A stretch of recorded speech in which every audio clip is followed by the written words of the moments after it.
Terkuak anak bunuh ibu kandung terinspirasi serial game. Berikut ini 3 motif bocah SD di Medan bunuh ibu kandungnya.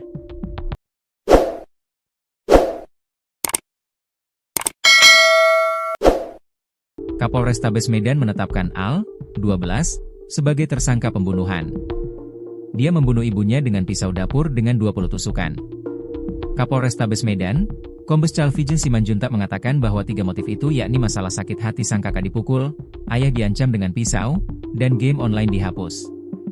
Hal ini diungkap dalam konferensi pers di Polrestabes Medan, Senin, 29 Desember 2025. Kedua, melihat kakak yang dipukuli korban menggunakan sapu dan tali pinggang, kata Calvijen saat menggelar konferensi pers di Polrestabes Medan, Senin.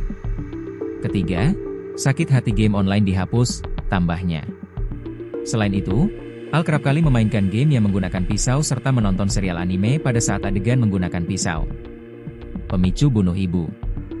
Selain pemicu di atas, obsesi Al melakukan aksinya lantaran sering melihat game murder mystery pada session Kills Others menggunakan pisau. Kemudian, Al sering menonton serial anime DC episode 271 pada saat adegan pembunuhan menggunakan pisau. Kronologi awal. Kronologi seorang ibu rumah tangga ditemukan tewas mengenaskan di dalam rumah tepatnya di kamar tidurnya. Korban saat itu ditemukan oleh anak pertamanya di dalam kamar tidur yang sudah tergeletak di atas kasur, sekitar pukul 5 waktu Indonesia Barat. Anaknya tersebut berteriak meminta pertolongan. Mendengar adanya suara tersebut, suami korban pun segera turun dari kamar tidur dari lantai 2, ucap seorang warga yang ditemui Tribun Medan, Rabu, 10 Desember 2025. Suami korban melihat istrinya sudah terkapar di tempat tidur langsung menelepon pihak rumah sakit Columbia. Setibanya di rumah korban, seorang dokter langsung mengecek kondisi korban, namun nyawa korban sudah tidak tertolong. Korban ditemukan dengan kondisi di sekujur tubuh ada beberapa tusukan dan darah berceceran di lantai, ujarnya warga. Hingga akhirnya suami korban menelepon petugas Polsek Medan Sunggal dan petugas tim Inafis Polrestabes Medan tiba di lokasi. Petugas tim Inafis pun langsung membawa jenazah korban ke Rumah Sakit Bayangkara untuk dilakukan otopsi lebih lanjut. Jenazah korban sudah dibawa ke Rumah Sakit Bayangkara Medan untuk dilakukan pemeriksaan lebih lanjut, katanya.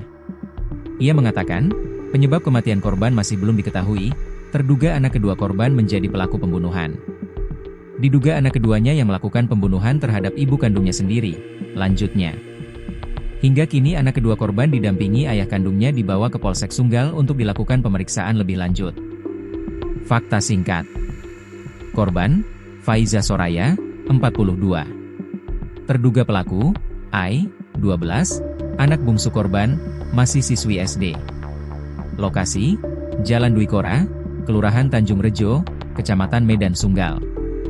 Waktu kejadian, Rabu, 10 Desember 2025, pukul 5 WIB pagi.